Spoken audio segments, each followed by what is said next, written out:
In America, when we wanted to arrest our biggest crime kingpin, Al Capone, we couldn't get him on the crimes that he had done. So we put him away for tax evasion. So this mobster who killed people, a racketeer, went to prison for the rest of his life and died in prison of venereal disease. He went in for tax evasion. So sometimes if you want to bust somebody, you don't get them for what they've done. You get them for what you can get them for. In America, a lot of employers want their employees to work for free, but you can't make them work for free. So what the bosses would do is they'd have work parties. And they'd say, come to the work party and work for us for free. And we'll have food and music. And you say, well, I don't want to come. Well, if you don't come, you're fired.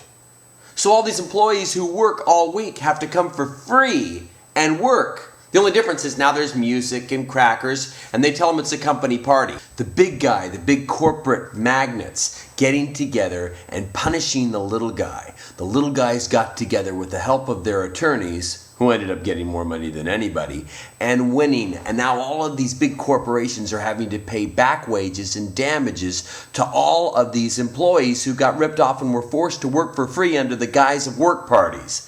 That's America for you. We make a lot of mistakes, but the laws and the governance of a constitution that protects what's right and what's just brings evil to its knees. Sometimes it takes time, but it's happening. And these people are getting their money back. Isn't that cool? Here's another example. Are you ready for this? This is one of the biggest news items for an American Muslim, for Muslims all over America, and for freedom in America. John Ashcroft can be sued for post-9/11 detentions. Courts just ruled this.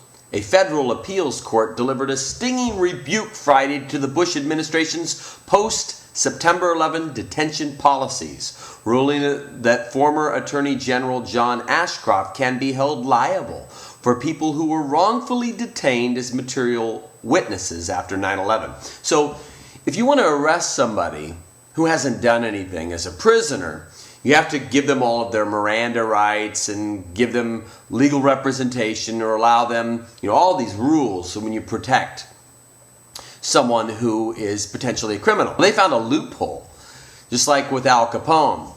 You don't arrest them as a criminal. You invite them in as a witness. So you bring them in. They're not really arrested. They're just detained. And you hold them as long as you want. You don't have to put any charges on them. And you can treat them like a slave. You can beat them down. You can lock them up. So it's like they are your prisoner, except for you call them your witness. The court found that a man who was detained as a witness in a federal terrorism case can sue Ashcroft for allegedly violating his constitutional rights. Abdullah Al-Kid, a U.S. citizen and former University of Ohio student, filed the lawsuit against Ashcroft and other officials in 2005 when he was detained as a material witness for 2 weeks in 2003. He said the investigation and detention not only caused him to lose a scholarship to study in Saudi Arabia, but cost him employment opportunities and caused his marriage to fall apart. He argued that his detention exemplified an illegal government policy created by Ashcroft to arrest and detain people, particularly Muslim men and those of Arab descent. Please click on the link in the description of this video, and you will see the whole story in the Huffington Post.